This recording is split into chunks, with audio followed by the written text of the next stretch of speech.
ಬೆಂಗಳೂರಿನ ಕೋರ್ಟ್ ಆವರಣದಲ್ಲೇ ಮಹಿಳೆಗೆ ಚಾಕು ಇರಿದಿರುವಂತಹ ಶಾಕಿಂಗ್ ಇನ್ಸಿಡೆಂಟ್ ರಿಪೋರ್ಟ್ ಆಗ್ತಾ ಇದೆ. ಮ್ಯಾಜಿಸ್ಟ್ರೇಟ್ ಕೋರ್ಟ್ ಹಾಲ್ ನಂಬರ್ 1 ನಲ್ಲಿ ಮಹಿಳೆಗೆ ಚಾಕು ಇರಿಯಲಾಗಿದೆ. ಶೇಷಾದ್ರಿಪುರಂ ಠಾಣೆಯಲ್ಲಿ ಮಹಿಳೆ ಒಂದು ಕೇಸ್ಗೆ ಸಂಬಂಧಪಟ್ಟಂತೆ ದೂರು ಕೊಟ್ಟಿರ್ತಾರೆ.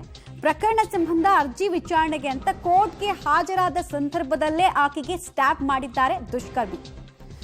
ವಿಮಲಾ ಅನ್ನೋರು ಈಗ ಚಾಕು ಇರಿತಕ್ಕೆ ಒಳಗಾದಂತಹ ಮಹಿಳೆ ಅನ್ನೋದು ಐಡೆಂಟಿಫೈ ಆಗ್ತಾ ಇದೆ. ಈ ವೇಳೆ ದೂರು ಕೊಟ್ಟಿದ್ದ ಮಹಿಳೆಗೆ ಚಾಕು ಇರಿದ ಅಕ್ಯೂಸ್ಡ್ ಹೆಸರು ಜಯರಾಮ್ ರೆಡ್ಡಿ.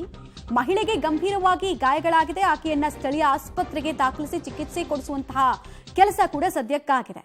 ಬಟ್ ಏನ್ ಇಶ್ಯೂ ಅನ್ನೋದು ಗೊತ್ತಾಗಿಲ್ಲ. ಸದ್ಯಕ್ಕೆ ಆ ಸ್ಟ್ಯಾಬ್ ಮಾಡಿರುವಂತಹ ವ್ಯಕ್ತಿಯ ಫೋಟೋ ಲಭ್ಯ ಆಗಿದೆ. ಪ್ರಕರಣ ಒಂದರಲ್ಲಿ ವಿಚಾರಣೆಗೆ ಅಂತ ಕೋರ್ಟ್ಗೆ ಬಂದಿರ್ತಾರೆ ಮಹಿಳೆಯನ್ನ ಕಂಡಂತಹ ಈ ವ್ಯಕ್ತಿ ನಿಗಿ ದ್ವೇಷವನ್ನ ಕಾರಿ ಆ ದ್ವೇಷ ವಿಪರೀತ ಹಂತಕ್ಕೆ ಹೋಗಿದೆ. ಕೋರ್ಟ್ ಆವರಣದಲ್ಲೇ ಆಗಿರೋದು ಎಲ್ಲಕ್ಕಿಂತ ಶಾಕಿಂಗ್ ಆಗಿರುವಂತಹ ಇನ್ಸಿಡೆಂಟ್. ಬಿಕಾಸ್ ಪೊಲೀಸ್ ಅಧಿಕಾರಿಗಳಿರ್ತಾರೆ, ಕೋರ್ಟ್ನಲ್ಲಿ ಅನೇಕ ಲಾಯರ್ಸ್ ಇರ್ತಾರೆ. ಅವರೆಲ್ಲರ ಮುಂದೆ ಮಹಿಳೆಯೊಬ್ಬರನ್ನ ಸ್ಟ್ಯಾಪ್ ಮಾಡುವಂತಹ ಧೈರ್ಯ ತೋರಿಸ್ತಾರಲ್ಲ ಕಿರಾತಕ, ಅದು ನಿಜಕ್ಕೂ ಕೂಡ ಶಾಕಿಂಗ್ ಆಗಿರುವಂತಹ ಮನಸ್ಥಿತಿ. ಸದ್ಯಕ್ಕೆ ಆತ ಯಾವ ಕಾರಣಕ್ಕೆ ಈ ರೀತಿ ಮಾಡ್ದ, ಏನ್ ಪ್ರಕರಣ ಅನ್ನೋದ್ರ ಬಗ್ಗೆ ಇನ್ನಷ್ಟೇ ಮಾಹಿತಿ ಸಿಗಬೇಕಾಗಿದೆ. ಬೆಚ್ಚಿ ಬಿದ್ದಿದೆ ಇಡೀ ಕೋರ್ಟ್ ಆವರಣದಲ್ಲಿ ಇದ್ದಂತಹ ಜನಸಮೂಹ ಈ ವಿಚಾರದಲ್ಲಿ.